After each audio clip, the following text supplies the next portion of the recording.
Good afternoon, everyone, and welcome to the COVID-19 update for Friday, November 13th. Dr. Ezike and I are joined today by Illinois Housing Development Authority Executive Director Kristen Faust, who has worked around the clock these last few months to help thousands of residents across the state to access housing support that they need, truly making a difference in the lives of so many people across our state. Housing stability has been crucial to helping mitigate the spread of COVID-19 and keep people safe. Since the beginning of this pandemic, I've insisted that people need to be able to stay home without fear of eviction, because too often, for too many, eviction leads to shared housing, congregate settings, or even homelessness, all concerning risk factors for catching COVID-19. With or without this current crisis, everybody deserves a place to lay down their head at night. And it's even more salient right now that we do everything we can to protect against adding to our homeless population. On August 10th, I launched the largest housing assistance program in the nation in response to the COVID-19 pandemic, dedicating our $300 million to help households pay their rent and their mortgages through this financial difficulty. To date, we've awarded $182 million in assistance to support 36,400 renters suffering financial hardship from the pandemic who are unable to make their monthly payments. That's $5,000 per renter, tens of thousands of times over. This funding is sent directly to landlords to pay the rent that's owed. In addition, 4,300 homeowners who lost a job or saw their income decline due to the COVID-19 pandemic have been approved for $36 million in emergency mortgage funds to help stave off foreclosure, with $30 million already delivered to service providers around the state. By the end of this year, we will have assisted 40,000 renters and landlords with $200 million in rent payments and 10,000 homeowners with $100 million for their mortgage payments. Even with all of that positive impact, people are still hurting financially from this pandemic. The need is enormous for landlords, for renters, and for home mortgage holders alike. Both the rental and mortgage assistance programs were oversubscribed 2-to-1, and that's not even counting people in need who might never have applied at all. The people, businesses, landlords, renters, workers, states, local governments, and entrepreneurs of this country are in deep, profound pain. And we need new congressional stimulus for people in this country as soon as possible. But because we can't just wait around for the Republicans in the U.S. Senate to take action, I'll also be extending the moratorium on evictions for an additional 30 days. It's the right thing to do to protect our most vulnerable residents. But landlords and property owners are a crucial part of Illinois' housing cycle, just as much as renters. And they deserve protection too. So with input from smaller landlords and property owners, this new moratorium will ensure that the rents are paid by tenants who may have been taking advantage of the eviction moratorium, but who are in fact able to make their monthly rent payments. In line with the CDC eviction ban, only renters who have earned no more than $99,000 in annual income or $198,000 as joint filers for this calendar year are covered under this extension.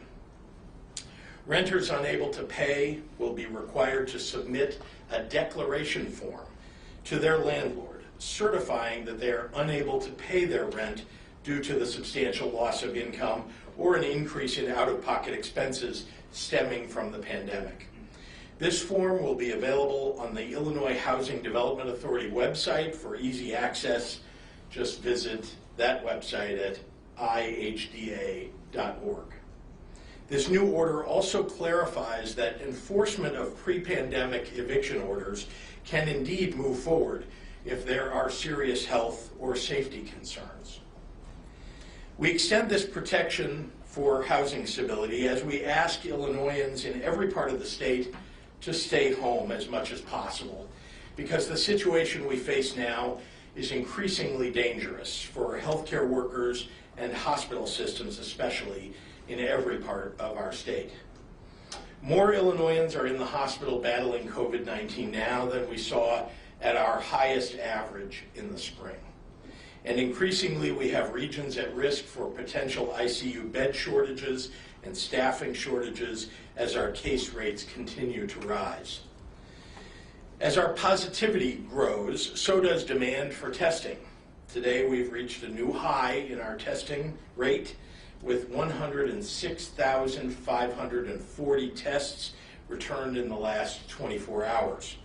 Our 7-day testing average has now surpassed 93,000 tests per day, more than 10,000 higher than the next best testing state and more than 35,000 higher than the next best testing state in the Midwest. That's good news, and we're continuing to build on that as our capacity allows. Find the site nearest you to get tested at our website at dph.illinois.gov/testing. And check back regularly because we offer mobile sites in new locations all the time to meet local need. And remember, these tests are free and fast and available to anyone who shows up, though some of our most visited community-based testing sites are hitting capacity before the end of their normal operating hours, so come early if you can. Please use our testing resources. The earlier you test, the more likely you can limit the spread of the virus to your family, friends, and coworkers. But it's not enough to test alone. So let's wear our masks, avoid gatherings, and follow public health mitigations. In addition to the health benefits to you, you'll be helping protect our heroic healthcare workers. Remember, they're now working extremely long hours like they did last spring, actively saving lives on the front lines of this pandemic. Preventing the spread of COVID helps keep our healthcare workers healthy. And in the midst of this COVID storm, protecting nurses and doctors may mean the life of someone you care about will be saved, maybe even yours.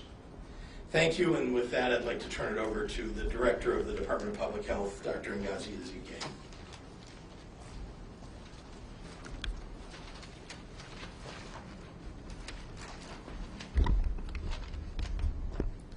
Good afternoon and happy Friday the 13th. As we head into the weekend, I want to issue a plea for people to stay home as much as possible. I know on Fridays, TGIF, people are thinking about the weekend, you want to get together with friends and you want to get out and you want to do things. But the truth remains that the virus is running rampant through our communities and throughout our whole state and throughout neighboring states, the entire country. And the more people go out and move out and are in contact with others, the greater the potential of spread of this virus and the longer this pandemic will last. If we want to be able to go out to eat, to finally have that wedding that's been postponed since the spring, to visit family and friends, we need to stay home now to be able to achieve that later. And the only way we can begin to get back to normal is to reverse the trend, to decrease the number of people getting infected every day, to decrease the number of individuals getting into the hospital, to decrease the number of deaths. And to do this, we just have to decrease the opportunity of the virus to spread in the first place. I know there's COVID fatigue, but we have to be on guard against complacency. It's easy to want to fall back into our old ways and give up on this virus. Getting together with coworkers on breaks for lunch, not maintaining distance, going out for breaks outside without distance, without masks. These type of behaviors is what led to a recent outbreak at a long-term care facility. And in this facility, we have identified over 160 new cases because of some of that complacency and fatigue. Please know that this virus can spread quickly, and it's gaining on us and getting ahead of us, especially in long-term care facilities where we have our most vulnerable individuals. This can happen anywhere. So if you've been vigilant and want to loosen up, please, now is not the time.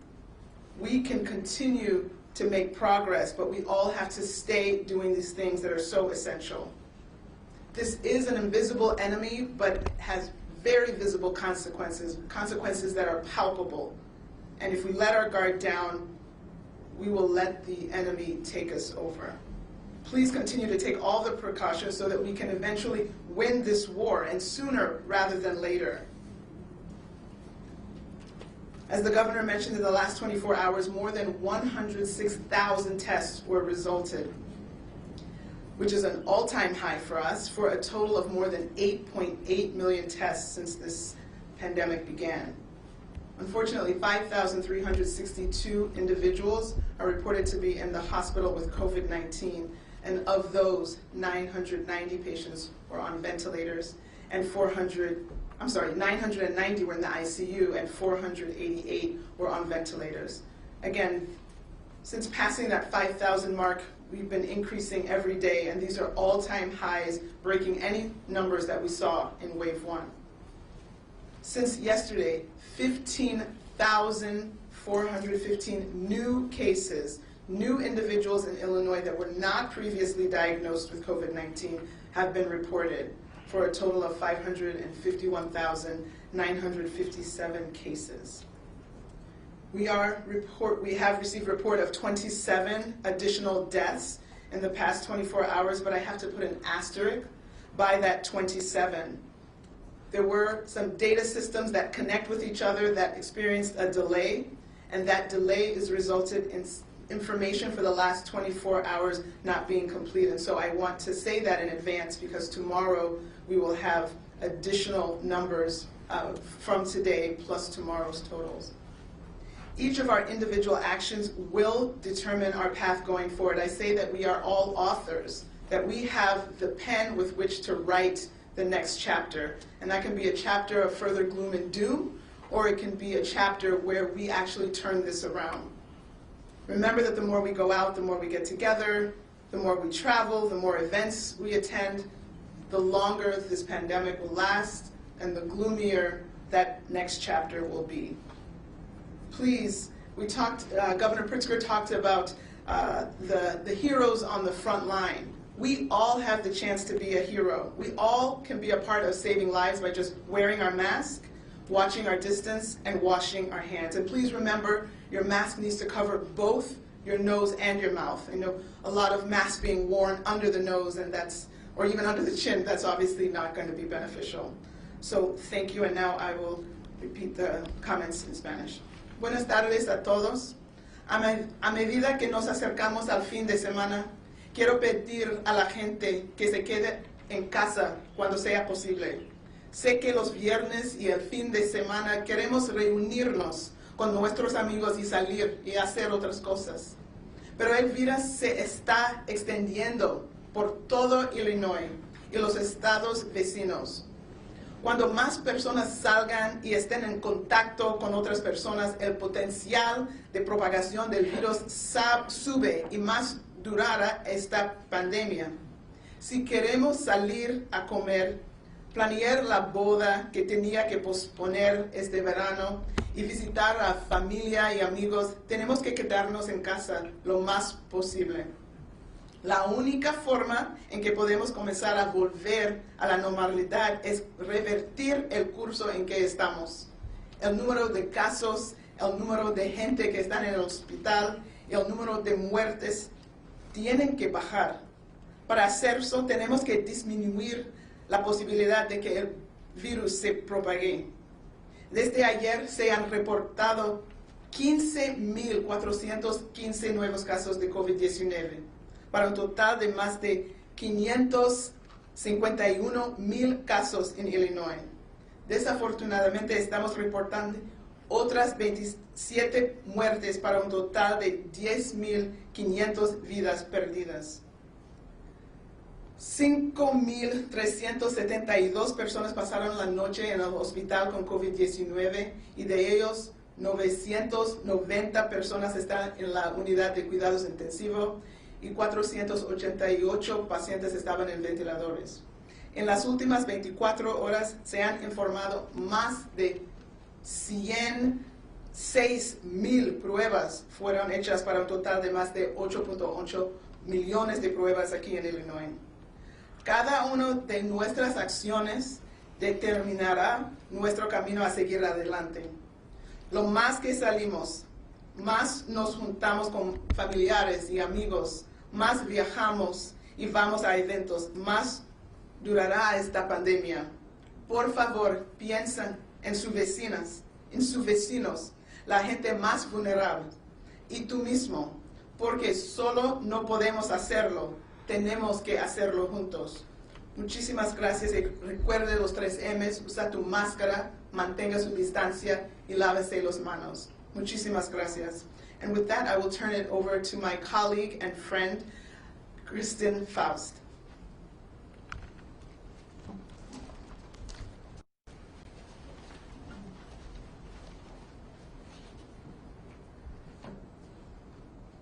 Thank you, Dr. Ezike. Perhaps my remarks will be a bit of a bright spot on this Friday the 13th. On behalf of the board and staff of the Illinois Housing Development Authority, thank you, Governor J.B. Pritzker, and thank you to the General Assembly for creating the nation's largest emergency housing relief program. Thank you for highlighting the importance of stable housing to curb the spread of COVID-19 and for giving IDA the opportunity to administer this program. We embraced the opportunity wholeheartedly. We knew there was no time to waste. We wanted to provide aid quickly to as many people as possible throughout the state, but we had to design the program entirely from scratch. Governor Pritzker, you signed the bill authorizing these funds on June 10th. And by August 10th, just 2 months later, we had the application portal open. And on Tuesday of this week, just 90 days later, we have reached our initial goal of approving 30,000 rental applications. You heard the governor, $182 million have already been approved. $135 million of that is already on the street, and the remainder will be out by next Friday.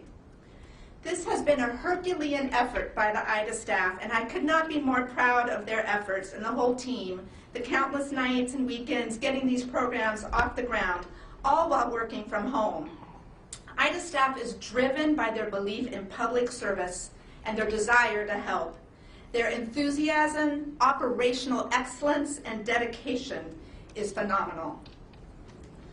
But it took much more than the IDA team to make this program a success.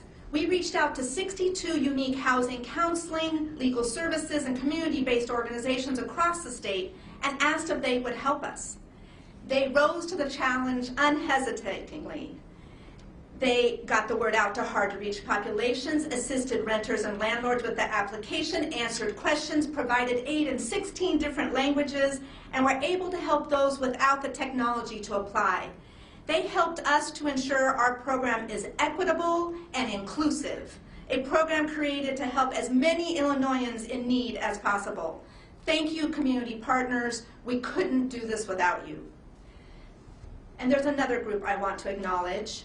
The tenants and the landlords who are weathering this COVID storm, who are doing their best to live up to their responsibilities, but who find themselves with not enough income to pay their rent, or in the landlord's case, no rent to pay their bills.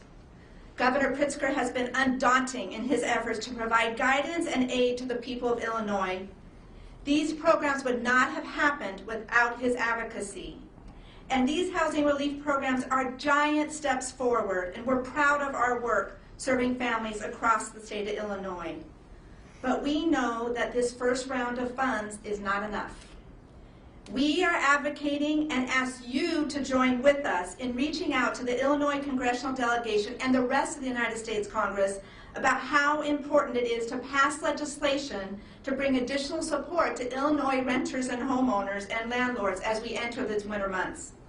Help us fight for round 2 of stimulus And we promise to keep improving on our program delivery with your input, which you can give us at communications@ida.org. I'd now like to welcome Governor Pritzker back up to the podium for questions from the press.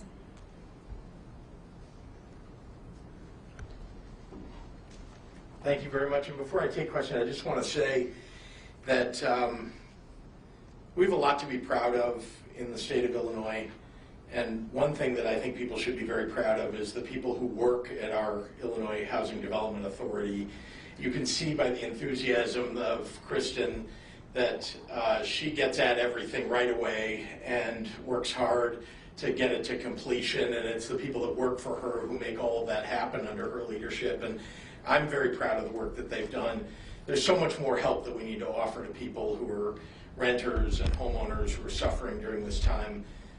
But I think you should all know that IDA is standing with you and working very hard on your behalf. So with that, I'll be happy to take questions. Governor, a question for you about the number of cases today. It's a stunning number, 15,415. Excluding data anomalies in other states, this is apparently the biggest single-day increase any state in the country has seen. Yeah. Tripling in the last month. We have viewers who are concerned and upset. The question I have for you is this. Starting last Friday, you began combining confirmed cases and probable cases. Can you unpack for us the 15,000 figure of how many are confirmed and how many are probable, and whether or not that sort of creates a larger headline than it would have 8 days ago if we went into the old math? Well, I love that there are people who think there's some conspiracy to this. This is a CDC guideline that we're following. I'd like to turn it over to Dr. Ezike, if you don't mind, just to talk about why those numbers are combined. And I'm not sure if you know exactly what today's breakdown is, but that might be helpful as well. Thanks, Chris.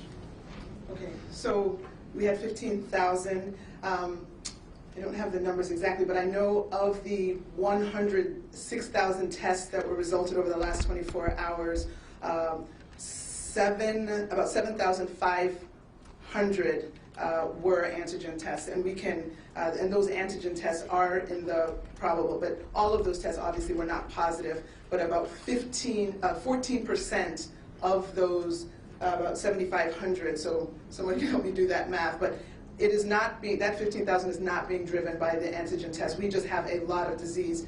But it doesn't matter if it was antigen tests. Those are also COVID patients, and so I think we have to just get away from the idea that those are somehow half a COVID patient or less of a, I mean, they are COVID patients. They're individuals who are diagnosed with COVID, are going to be treated for COVID, and a percentage of those are going to go on to need hospitalization, and unfortunately some of them are going to die. So whether you were diagnosed with the molecular test or the rapid antigen test, I don't think we want to get into parsing out how were you diagnosed. Those tests tell people who have COVID, and we're going to care for all of them the same. Dr. Ezike, so the PCR, the molecular test, is much more reliable. And this is kind of goofy, but Elon Musk today took 4 antigen tests. 2 came back negative, 2 came back positive. The Chicago Bears one time, they had 9 false positives. Those were also the rapid saliva antigen tests.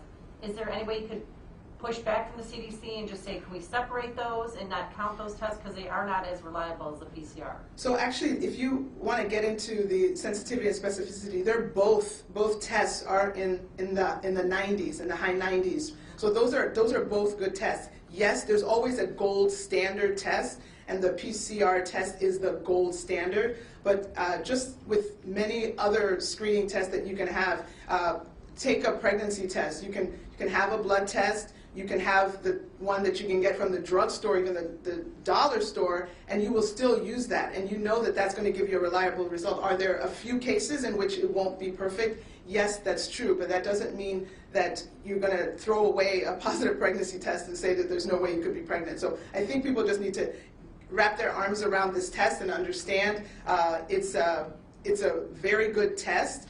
It's better than some of the other tests that have come out before it. I think the data, again, with anything that's new, you will have research papers and science and literature that will come and give you all of that additional data to support what we're saying now. But this is the CDC recommendation. We have a test that is good, that will give us accurate results. It helps us identify cases even sooner, which is so important when you're trying to have the people who are infected isolate as soon as possible instead of spreading it around.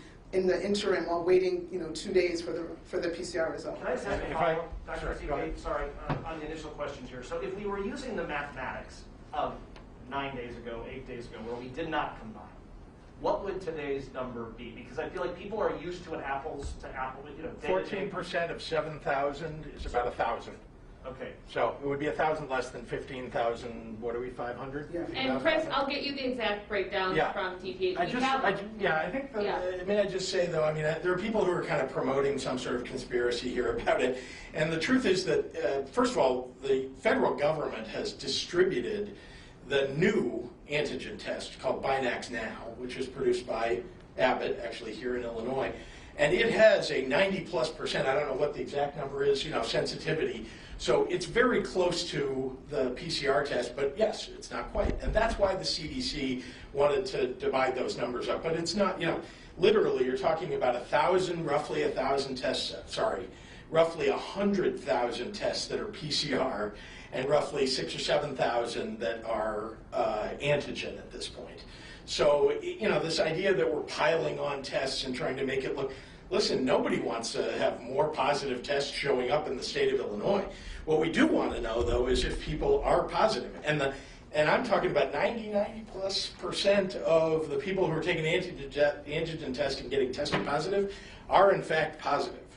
So, we're going to need to use saliva tests, we're going to need to use antigen tests, we're going to need to use PCR tests. Let me remind you that a PCR test takes about 3 to 4 hours just to run the test. And, and some of these other tests like Binax Now, that's a 15-minute test. That's a huge benefit. To be able to test lots and lots of people in a very short period of time, that's a huge benefit. And so we're going to take advantage of the fact that the federal government sent us those tests. So, Governor, to the Eric. point Oh, of great. the underlying question, which was, your reaction to these numbers today, regardless. They're awful. They're awful. This is. We are at a crisis level. I've said that for some time. If we're watching these numbers go up, there has got to be some personal responsibility that gets taken by not only people for wearing masks in their communities and asking their neighbors and friends who are not wearing masks to wear them, but also the local leaders, as I've said, who are taking no responsibility. And in fact, they're leading others to believe that, it's okay if you gather in big groups. It's okay if you have a concert in your bar. It's okay if people don't wear masks. And that's just wrong. That is the conspiracy that is working against the people of the state of Illinois. In terms of the Chicago area specifically and non-ICU bed availability, I know according to the website, regions 7, 8, and 10 are now below 20%. In the first wave in the Chicago area, did it ever get below 20%? Where are we right now compared to the low point of the first wave as far as hospital beds? So I've tried to make that distinction that in terms of the wave one, this wave two is really hitting in a different way.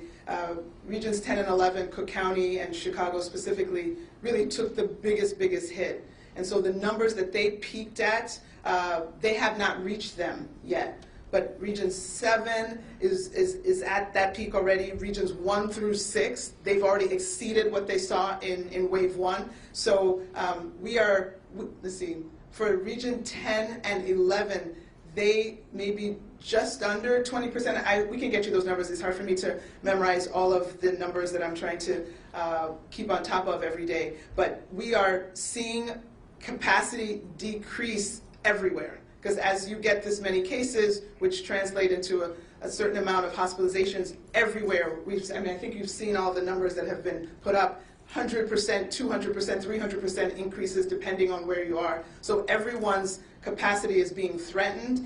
You've identified the ones that are the most imminent, but everyone is heading in the wrong direction, and so everyone's trying to make plans on how we're going to brace for that and be able to have care for not just the COVID patients, but if someone has a heart attack tomorrow, that person is also going to want to have a bed in a hospital, and whether it's a COVID person in that bed or a flu person in that bed, that heart attack victim needs to have some care too, and we need to make sure that going into these coming months that everyone's going to have a bed to be cared for. Any more discussion on perhaps limiting the elective procedures? I know I asked a few days ago.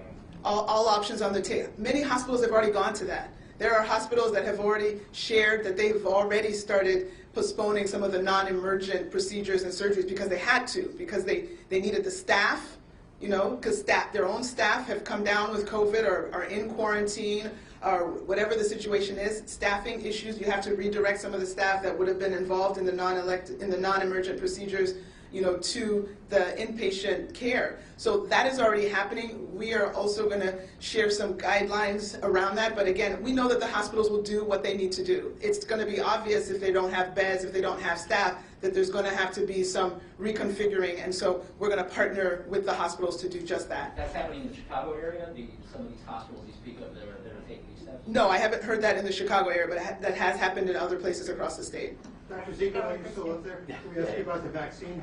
Have there been any hospitals in Illinois identified yet or are going to be the first to get this vaccine, and where do things stand with that? Right, so the process, again, if you go to the website to see the plan that we submitted to the CDC, I think October 16th, we have, the process is explained there, but there is a pandemic provider enrollment. And so everyone who is going to be part of this COVID vaccine effort has to enroll and sign up and go through the training and accept to, you know, prioritize the patients in the way that we're recommending to ensure equity and ensure the highest risk people and our first responders get it first. So when the vaccine is ready, it will go directly to the people that have been enrolled. So does that get to your question? It will ship directly. But there's no hospitals in particular that are going to be prioritized necessarily. Well, hospitals can enroll as well. So hospitals are amongst the groups that will enroll to receive vaccines. So hospitals, clinics, individual providers, everyone is enrolling, and then the IDPH will be monitoring some of the allocations, but it will be direct shipped to each of those different locations. Governor Pritzker, Yes. This will be the last question. okay. Sure. You mentioned that we have potential for bed shortages in the hospitals, but if you talk to doctors at Rush and Northwestern and UC, they said, yes, there's more hospitalizations, but the patients aren't staying as long because of better therapeutics. Yep. And since we're testing, back in May and June, we were testing 20,000 people a day. Yeah. Now we test 106,000. That's right. 560 Yeah, or 54 we're just yesterday. very fortunate, So yeah. did you plan to prepare for this? Or Yes. You did plan. I mean, look, you can't prepare for Point in time. who knew where we would go in terms of the numbers, right? But I think everybody had a sense that there might be a second wave. For Illinois, it's a second wave. For many other places, it's a third wave. But I think everybody talked about. We all knew that the fall, because of flu season, could become a big second wave, and so lots of planning put in place for a second wave. But we'll have enough beds for Illinois. Well, I can't guarantee that for sure. I mean, nobody, it depends. Are people going to follow the mitigations? Are people going to enforce the mitigations and so on? No, that's not a guarantee. There's no guarantee.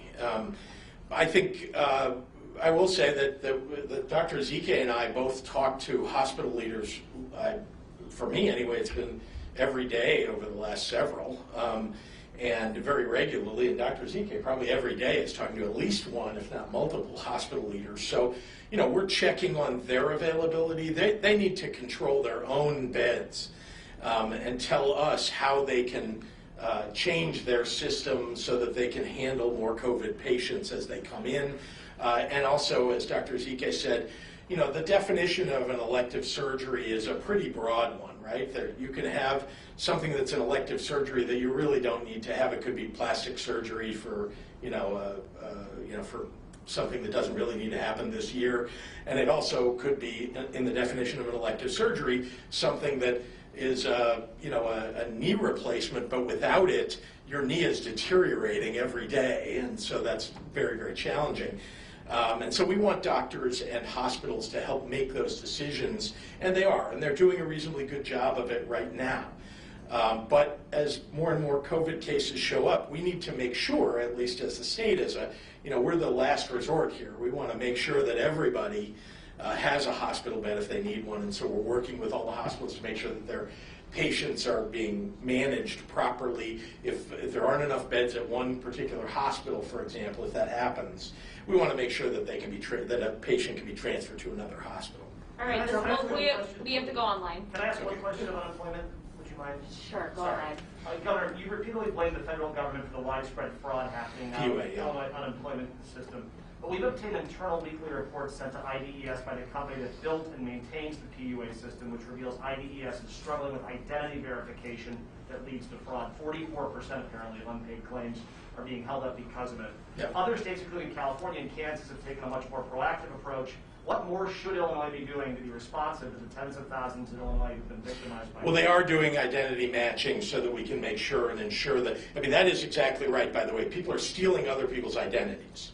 They're going into the dark web, they're getting people's identities. They're waiting, by the way. These identities have been stolen perhaps years ago, or a year ago, or 6 months ago, right? And they've been waiting. And then they file it because the person whose identity's been stolen, they want them to just continue on believing that they're safe. And so then they get, these attacks come, right, where there are multiple applications that are put in, from a group of people all at once. That's why you've seen some spikes. They seem to come in waves, these fraudulent claims. But no, Illinois is very much doing this kind of identity matching that other states are doing too. Just because we have a fraudulent claim that comes in doesn't mean it gets paid. And so it's very hard to stop somebody from filing a claim. It is, they can file a claim. It's on us and on the investigators, the federal government, the state government, to try to identify the fraudulent claims before they actually go through the process of being paid out. Okay, we got to start online. They are in that process. Are we Yeah, doing yes. enough as a state? Illinois is doing that, but like I said, you can't stop people from applying. You know. Charlie Meyerson at ChicagoPublicSquare.com. What's your top pandemic-related wish list item for President-elect Biden and his coronavirus team? Wow. Well, I've already been in touch with people who are involved in that COVID-19 task force, and there are a number of things that we need in Illinois. It's no longer so much about things like PPE, because I think we've been able to get the supply chain moving in a way that allows us to fill up our storehouses. It is very much now about providing some standard for the country, a strategy that doesn't mean that if Iowa has a 50% positivity rate and all the states around us have different positivity rates, that Illinois is going to be next. That's the situation that we have now. And again, it's not all to blame people around us, but let's face it, if you don't have a standard, that other states around us, some of them have no mandates. They have no mitigations in place, either because they were thrown out by the local courts there, or because the governors have chosen not to impose them. And so we need to have national standards and national strategies around this, and in particular, national mask mandate. Dan Petrella at the Tribune. 2 weeks ago, you projected regions 3 and 6 could have a hospital bed shortages in as little as 2 to 4 weeks. Can you provide an update for all regions, and when will you release the detailed models used to make those projections? So I think we put our hospital data up how often does it get updated? Every day. Every day we update the hospitalization data, and we rely on a variety of models to determine, and we make judgments about the variety of models to determine where we ought to land in terms of our belief of how many weeks are there going forward. By the way, you have to add to that the real-world experience of talking to the hospitals themselves. Jim Leach at WMAY. Any reaction to Senator-elect Bailey's tweet today encouraging businesses to stay open because he says you don't have the authority to do what you've been doing? Well, Senator Bailey has been putting out falsehoods since the very beginning of this pandemic. Talk about a guy who purveys conspiracy theories. He's lost every case now. He had one case in Clay County, a friendly judge local to him who ruled one way. Those cases have all been tossed out. And so I don't know. All I can say is, he's part of that, set of people out there who like to purvey lots of falsehoods and conspiracy theories. Mike Flannery at Fox. Senator Tammy Duckworth just told CNN she'd look long and hard at a job offer from President-elect Biden. If she accepts one, who would you appoint to the U.S. Senate? Boy, that You is just highly wanna- speculative. You just want to throw that out there right now? By the way, there are reporters here pointing at each other that like the job apparently. So, yeah, no, I have no idea. But I will say that Tammy Duckworth is a terrific person, a real American hero, and somebody who's been highly effective in her job as U.S. Senator. I would hate to lose her as a U.S. Senator, but gaining her on the national level would be a benefit to the entire country. Alex Fisher, at what point will the state stand up McCormick Place or other alternate care facilities again? Why was McCormick Place shut down? Well, we didn't need McCormick Place for, since essentially, and since we saw the numbers coming way down in May and June. So, there's look, anything is possible, I suppose, but we're not looking now at McCormick Place as something that we would need. I say that, but not knowing what the future will look like, but we do have alternate care sites that we are prepared to use if we need to. Governor, can I follow up with that? Because there's some who've looked at the numbers that came out regarding McCormick Place. Yeah. $81 million you set it up, $15 million from the state to staff it, treated 38 patients. Yeah. Was McCormick a waste of money, a waste of time? Well, I want to remind you, Craig, that nobody knew where this virus is going, right? What the numbers would end up being. All we could see at the time was the numbers are going straight up, and we didn't have any idea, really, how to abate it. In fact, so much so that at the time, we really all had to take very, very, significant measures, that some of which we didn't know if they would work, because it's truly a novel, new coronavirus. So at the time, we wanted to make sure that nobody was going to be without a hospital bed. And so we prepared not only with hospital beds, but also staffing at alternate care facilities really across the state. It wasn't just about McCormick Place, because we just didn't know. And I guess we still don't know, but we know more now. And certainly early on in this pandemic, the issue, the focus should not have been on, what does it cost to keep people alive? It should have been on whether or not we could keep people alive. And that was really what we were focused on early on. Rich Miller at Capital Facts, does IDPH track hospital staff shortages, and if so, are any emerging? When you say track, I mean, maybe I'll let Dr. Zeke add. I'm not aware of that. So we have metrics that we follow, and we're starting to think about how we can gather that information. We get that information more anecdotally by making calls, or when people reach out and say, does IDPH have any staff? Then you're like, wait a second, we're not a staffing agency, what's going on? And then you hear some of the stories. But so we get it when we ask, of course, but we are looking to see how to make that more consistent, to know what's going on, because that's going to be an important issue going forward as more and more people get infected. And then this is just one follow-up, Dr. Zeke, on the same thing, and this will be our last question. What is the state doing to help hospitals with staffing issues? Right, so again, Remember what we did early on. No. I think, first of all, right, an ounce of prevention is always worth a pound of cure. So ideally, we would have all been working and rowing in the same direction in this boat to make sure that we did not get to this point. And as communities were starting to burn, that's when we really needed aggressive action to kind of tamp and dampen things. Now we're a little past that, where some places are already up in flames, and so now it's okay, what's the state going to do? So of course we are working with the teams. We, again, like Governor Pritzker said, we're talking with the healthcare leadership all the time, every single day, trying to see how we can coordinate within regions. Again, if there are several hospitals in the region and there are 3 or 4 that are at capacity, we need to bring everyone to the table to try to collaborate to see who can take what patients, what's the kind of arrangement we can create so that everyone has a bed. And so again, those collaborations are not already formalized, because most hospitals work independently or within their healthcare system and are actually see other hospitals as competitors. But we have to get past that mindset and bring on this new collaborative mindset where there would even be maybe an operating system, an incident command that would supersede the individual hospitals so that we can help direct traffic and try to give everyone a bed. So those are the kind of plans that are in process that we're trying to lay the foundation for now, and hope that that will be a way forward. Again, all options are on the table. That's why we have this kind of stopgap of talking about, okay, with non-elective, non-emergent procedures, to start thinking about when you'd have to stop that to create beds and staff.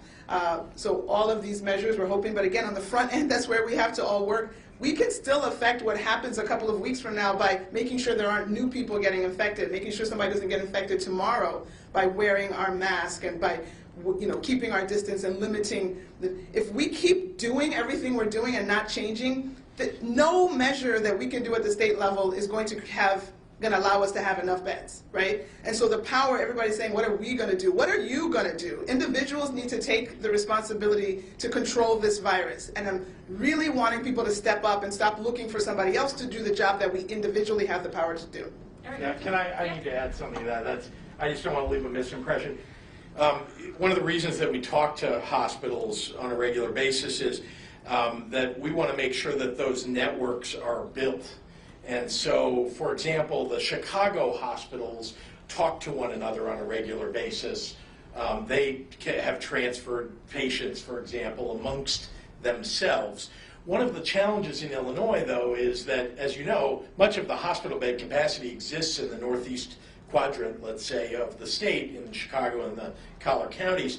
But when you get to hospitals that are outside of the northeast area of Illinois, they don't have those networks as well established, and they don't network well with Chicago hospitals. And so we're working very hard to make sure that those relationships are well developed or better developed. The Illinois Hospital Association is one example of a gathering, a forum, let's say, for sharing of information among them. We're looking to them and at them for the possibility of literally data connections. Right now it's, hey, we've got a certain number of patients of a certain type. Can one of your hospitals take a certain number of these, right? Those conversations go on, but having a dashboard for them to look at on a regular basis and use that for making decisions about who they will call next is something that the state might be able to help them coordinate. But meanwhile, we're talking directly with them and making sure that each of the hospitals is developing the relationships that they need so that every patient gets cared for. Meanwhile, our hospitals are not overrun. But we have hospitalizations that are rising at a rapid rate, and we want to make sure that we don't get to a point where patients are getting turned away. All right, thanks everyone. You. Craig, that McCormick Clay stuff was all federal money too, by the way.